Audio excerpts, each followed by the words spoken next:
Hi everyone, from me, Brent Graham. Welcome to our 21st and final betting preview of the 2022 Tour de France. What a race it's been. Some incredible excitement over the coming weeks. I'm pleased to announce that I am going to finish in the profit. Not by that much, I must tell you. It sort of leaked a bit over the last few weeks, but had a bit of a win yesterday on Wout van Aert, and probably about, I think I worked it out about 7.5 units up going into this final stage, and I'm certainly not risking all of it on that. We'll get back into the stage itself now. Let's first have a look at what happened yesterday. Wout van Aert, an incredible ride by him. Ganna had set the fastest time. I thought this was a two-horse race between Van Aert and Ganna. So when Van Aert blasted his time, I thought, well, that's it. This bet has arrived. Only for the likes of Vingegaard, Pogačar, Thomas to really come hard at Van Aert's time. But in the end, though, it was perhaps predictable that Van Aert would hang in there. I know he did go odds against in running at some points, I believe, on the exchanges. But Vingegaard was always going to perhaps take slightly less risks. Although, I've got to say, the guy was throwing himself. He nearly came short into that one corner, which is quite something. But anyway, he finished. In the end, he eased up. I don't think he would have lost by more than 4 or 5 seconds to Van Aert, but he eased up at the end to celebrate a bit. Pogačar, well, we did say Vingegaard might clip him, but at least what a great ride again by this man. Brilliant, gutsy performance, just 27 seconds back. Geraint Thomas at one stage got within a few seconds of Van Aert. I think it was the third time split and faded over the last stretch to finish 32 seconds back. But another great ride and another great tour by the Ineos rider. Ganna there, he would have been a little bit disappointed to finish fifth, but he hasn't really looked at his best throughout the Tour de France. Just a reminder that if you want to stay in touch with us at Good for the Game, well, it's at Good for the Game on Twitter, at Brent Graham on Twitter, and you can also register for our weekly newsletter down below. And of course, subscribe to our YouTube channel. Plenty of rugby previews coming up in the international season. Right then, let's have a look at the. I'm not going to spend any time on the classifications other than to say Ineos have wrapped up the team prize. Vingegaard has wrapped up the yellow jersey. Pogačar's got the white jersey. Vingegaard's also got the King of the Mountains. And of course, Wout van Aert absolutely dominated the points jersey and has won convincingly. Let's get back into the stage itself. And this is the typical stage up, finishing on the Champs-Elysees. We've got 8 laps of 6.8 kilometers. What can we expect early? Well, absolutely no action until we get onto the Champs-Elysees. You're going to get guys sipping wine. Champagne, should I say? Hopefully not wine. They'll be sipping champagne and basically just taking photographs. And that as we approach Paris, then the speed will pick up. And when we get on the Champs-Elysees, yes, we're going to have a proper race on our hands for those 8 laps. We can expect a break to go clear.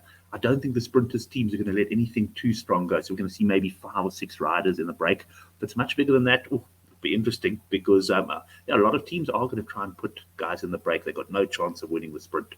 But you've got to fancy that the likes of Quick Step for Jakobsen, Bike Exchange for Groenewegen, Lotto for Ewan, and Alpecin for Philipsen are going to work to keep the break in check. And let's face it, more often than not, and a huge percentage of time, we'll have the sprint finish we always look for on the Champs-Elysees. One interesting change is that the finish is 300 meters further up than it was last year. What this means is perhaps your position coming out of the final corner is not as important. You've got a bit more time to recover, but it's still going to be, it's a bit of a rising finish, so it's still going to be important that you have a good lead out. You don't want to hit the front too early here. So it's going to be interesting. But ultimately, when I say predictable, not that easy to predict the winner, but we kind of know we're going to get a sprint finish here. There's a very rare opportunity to get a late breakaway, or even rarer that the original breakaway will stick. Right, let's go then to the betting. I'll pop on to Sunbet here just to run through the top guys' odds. Let's actually go to Bet Exchange. I'm a bit short on Philipsen. I think I did see some 5-2 around on Philipsen. Let me just have a look at World Sports Betting quickly. I'll make this a bit bigger so we can see these old eyes can see it. By the way, I'm sporting a new haircut. My son went to the barber with me yesterday. He told the barber he must give me a fade. So that's what he's done. So anyway, I don't really see too much difference from what I normally have. But yeah, my son reckons it's pretty good. 22-10 Philipsen, Jakobsen 15-4. Wout van Aert 9-2. First of all, Philipsen he probably has looked the strongest out of the sprinters. He certainly come through the mountains pretty well. He was second to Wout van Aert last year in the sprint, and he must have a strong chance. Jakobsen, well, he looked pretty damaged in the mountains, and I'm just not sure, how fresh he'll be. But at the end of the day, this isn't the toughest of stages, so he's just got to get himself in position for that sprint. Wout van Aert, well, you could argue yesterday must have taken something out of him, but you could argue that about virtually every day of the Tour de France, and this man just keeps on getting stronger. What an absolute beast of a bike rider. Dylan Groenewegen, well, he's 9-2 here, but you'll see I'm getting a bigger price on him. But just to run through the betting, 9-2, you've got Mats Pedersen 8-1. Caleb Ewan, I gave a lot of consideration to him for the stage. He's dragged himself over the mountains. He's looked stronger, but his sprinting form just hasn't really been there.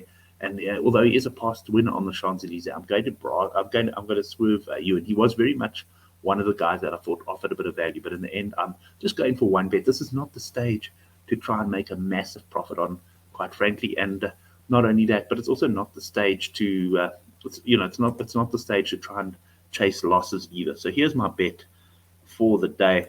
I'm going 2 units on Dylan Groenewegen to win at 6-1. I've been actually quite impressed with the way Groenewegen has come through the mountains. I thought he would be always the first sprinter dropped, and in fact, it's been Jacobsen who's really, really battled over the mountains. So he seems to have decent legs. He's also got a pretty strong team and almost a complete team around him. So we can expect them to, play quite a role in chasing down the break. But Groenewegen, one of his big problems, and he has won, by the way, on the Champs-Elysees before, but one of his big problems is he does tend to get caught out of position. That extra 300 meters, I think, is going to be a good thing for him on the straight, because it means if he is a little bit out, he'll have time for hopefully one of his teammates to bring him back into it, because he does have a good team working for him. And ultimately, I think he's going to be right there in the action. And I still think that at the end of the day, he's the strongest man. The rises, I think the rising finish brings in the likes of the Van Aerts, and that are probably more into play. But Groenewegen can handle a slight rise like this without too much problem. I'm going 2 units. Groenewegen win at 6-1.